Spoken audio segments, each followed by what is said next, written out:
The stars had been my only companions for months. I was a salvage pilot, nothing glamorous, just someone who trawled the wreckage fields of forgotten wars, pulling scraps from dead ships for fuel money.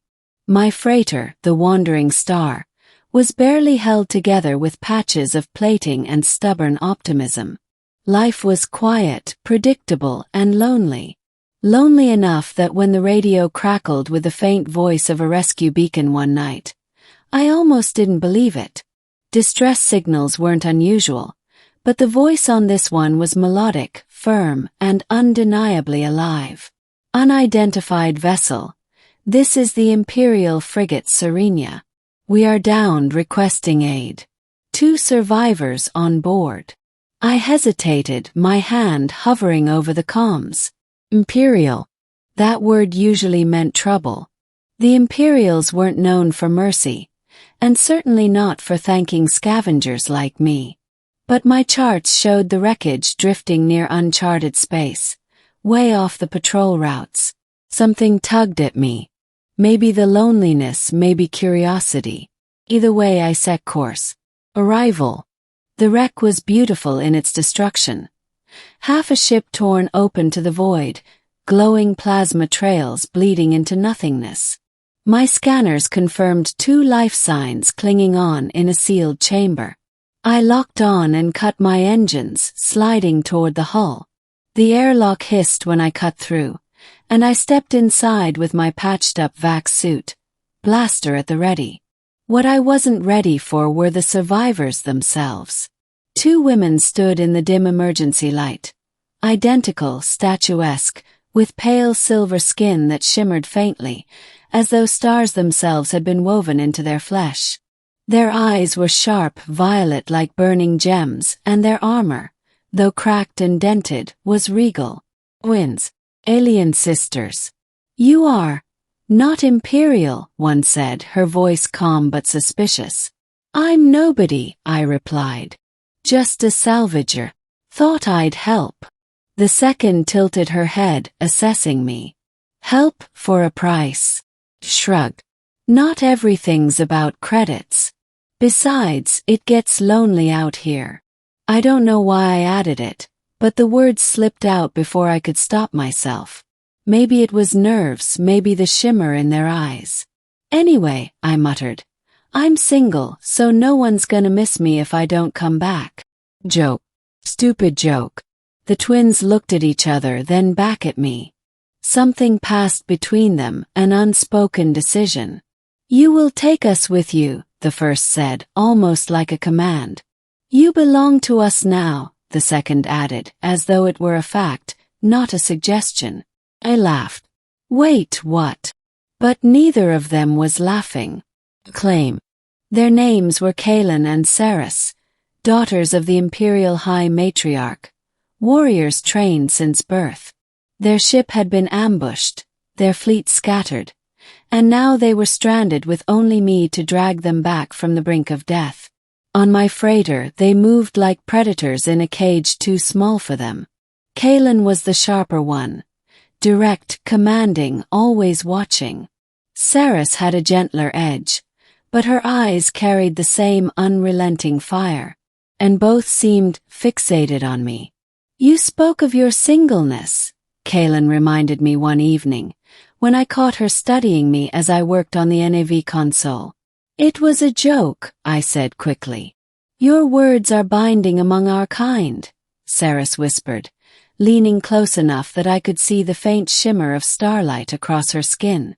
A declaration offered, a bond accepted. You cannot withdraw it. I didn't offer anything, protested. But the sisters only smiled, in that unervingly calm alien way. Life with them. Days passed. My small freighter was never meant for 3 people, much less 2 warriors who carried themselves like royalty even in survival rations and cramped bunks. They began helping with the ship, fixing circuits, patching leaks. They were competent, faster than me, and soon it was their hands that kept the Wandering Star from falling apart. But the more time passed, the stranger it became. Every meal one of them sat at my side, Every repair they hovered close as though guarding me.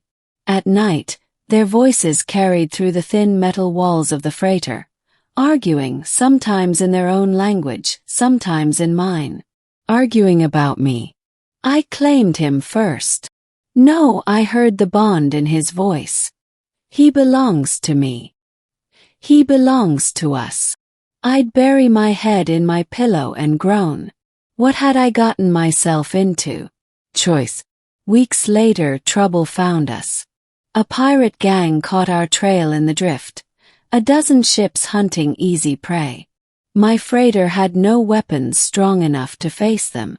I was preparing to surrender when Kalen and Saris appeared in full armor, freshly mended and gleaming like liquid moonlight. Docking corridor, Kalen ordered. Open it, Saris finished. He stared. You can't fight all of them. He smiled. The kind of smile that made the stars seem dim. What followed was chaos. Beautiful, terrifying chaos. The twins moved like living storms, blades of light and bursts of plasma cutting through boarding pirates. Side by side, they were flawless, covering each other's blind spots, anticipating each other's moves. I watched on the cameras as they fought through overwhelming odds, until the pirates scattered and fled into the void. When they returned, bloodied but alive, they stood before me in the docking bay. You see now, Sarah said, voice softer than the hum of the engines. You belong to us, Kalen echoed, eyes burning. I should have argued.